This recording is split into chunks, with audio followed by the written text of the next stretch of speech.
Welcome back to Shut the Fuck Up and Listen from Boy to Man to Better Husband. Today's a solo episode with just me and might be a little bit of a rant. My notes are not as comprehensive as they normally are. But I really want to get across something and I'll, indulge me, if you will. And maybe I'll keep it short. But today's episode, we're going to actually make it all about knowing your internal self. And what I'm actually going to just read a line to you, and this is the whole point of what I want to do this podcast about. The only way through is you. The difficulty is to be awake enough to find out what you is.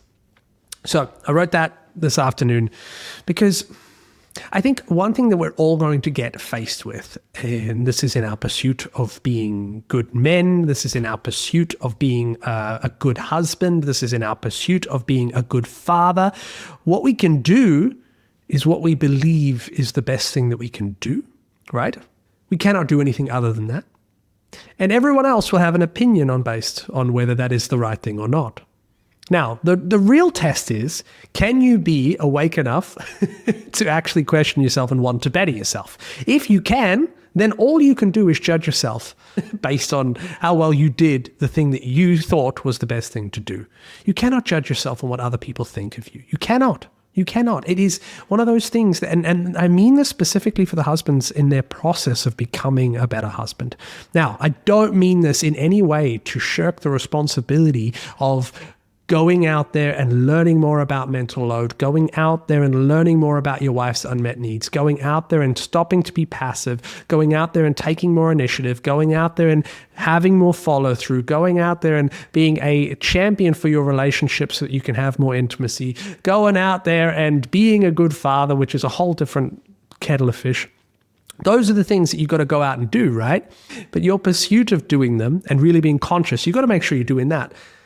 You cannot do anything else other than literally going, okay, let me apply effort to this. And what is the best thing that I can do? And then you do that. Because you're going to have wives tell you at times that you are not doing good enough. You're going to have the world tell you that you are not doing good enough. You're going to have everyone telling you this. And your challenge is to find out if they're right by asking them, are they right? And if there's truth to it, okay, you add that to your internal truth. If there's no truth to it, you continue with your internal truth. The worst thing we can do is lose our truth as men. And I think this is a fundamental misinterpretation of what I do in this work. I do not ask you to drop down on your hands and knees and appease your wife. It's not about that. I don't think your wife wants that. I don't think you want that. Nobody wants that, okay? But I want you to be able to become conscious. I want you to be able to become conscious, because consciousness, what the fuck is consciousness? Okay, now this gets to a big philosophical question. What the fuck is consciousness? I think it is a man that actually, to be a conscious man is to be a man that can stop and analyze his own behaviors and why he does things and choose to do differently. Choose to break the scripts from the past, because we all have scripts. I can tell you right now, every single one of us has fucking scripts. What are these scripts? The scripts are what society tells us. The scripts are how we were raised. The scripts are all of this. And don't get me wrong, this is both men and women here, right? I literally just got off a DM conversation with a woman online who was talking about how she's so sick of the world and, can she get my advice because there are no good men out in this world, and she's hoping for a good man. Will a good man ever come along her pathway? And this fixation with being focused on somebody else to complete us, that is a problem. Both genders here. But I'm speaking to men because I know the man experience here, but it is a problem. Pull back the fucking focus and focus on what you believe you are going to do, you can do to move forward in your life. My advice to that woman was that go spend time on herself. Learn what being complete is, and then you will attract a man who is complete. And my advice even to women who have a husband even going along this journey to try and get better, you have your opportunity now. If he's starting to work on himself, you have your opportunity to go work on you, right? We need to learn to look at ourselves. We need to learn to look at ourselves. I'm so big on accountability and self-accountability here. And of course, we're all going to have, and this is the difficulty with this, and the reason I think I even am doing this rant on today is because I've been brushed up against this myself right now. And I'll be honest with you, like I still face sometimes the issue of going like, what do other people think? What do other people think? How do other people perceive what I'm doing?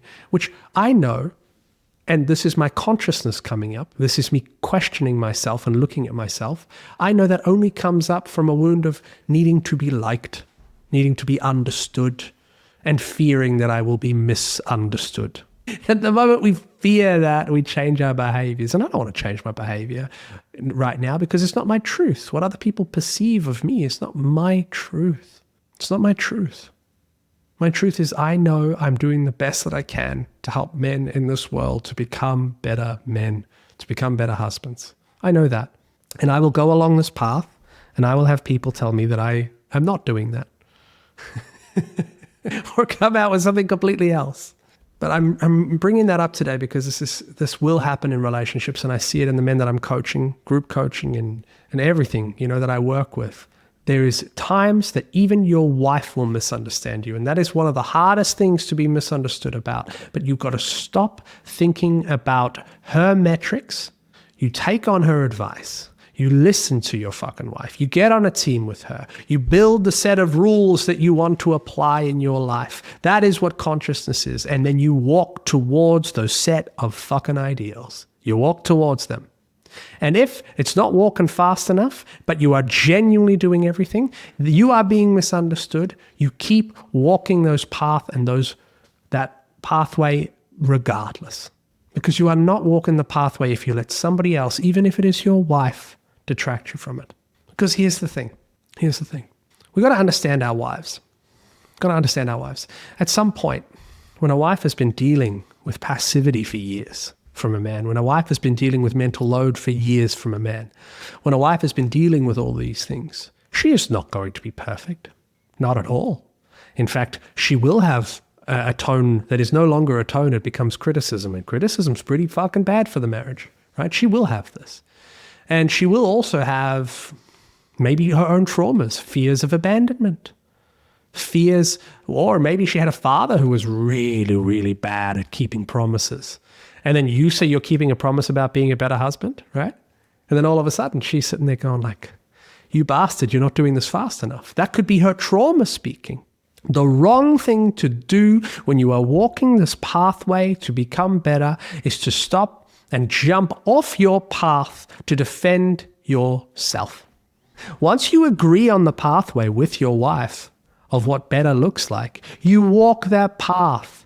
Right? You become an arbiter for that path because then you are doing your duty for the relationship. And if her trauma comes up through that, you do not let that derail you. Okay? That is beside the point. Because then you grow understanding. Because what else comes through consciousness is not just knowing yourself, it is knowing her. It's knowing her. That's what to be conscious is, to know her. And then when you start knowing her, you realize you also know your kids. And when you start knowing your kids, you know everybody. Everybody's a walking pile of shit that has all these things in their head that's going on, all these coping mechanisms, all these kind of things. Comes up. So today's episode is very short and very rambly. But I hope I get the point to you that the only way through is you, right? Be accountable to you. The only difficulty with that is to be awake enough to know who you are, right? So get awake enough to know who you actually are. And when you do, walk that fucking pathway. Walk it. Make it. Go do it. And if I've got women here, do that too, right? The last thing I want, one of my biggest wants is to have marriages come together.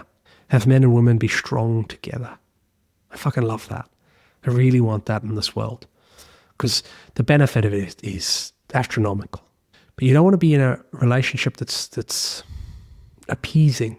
You're doing it for the other person just to keep them there because you're not conscious enough to know that you're doing that because you're terrified of the fear of abandonment or something like that. Know yourself. Learn to know yourself. All right. That's me for today. Take care, everyone. That's the episode. That's all I got for you today.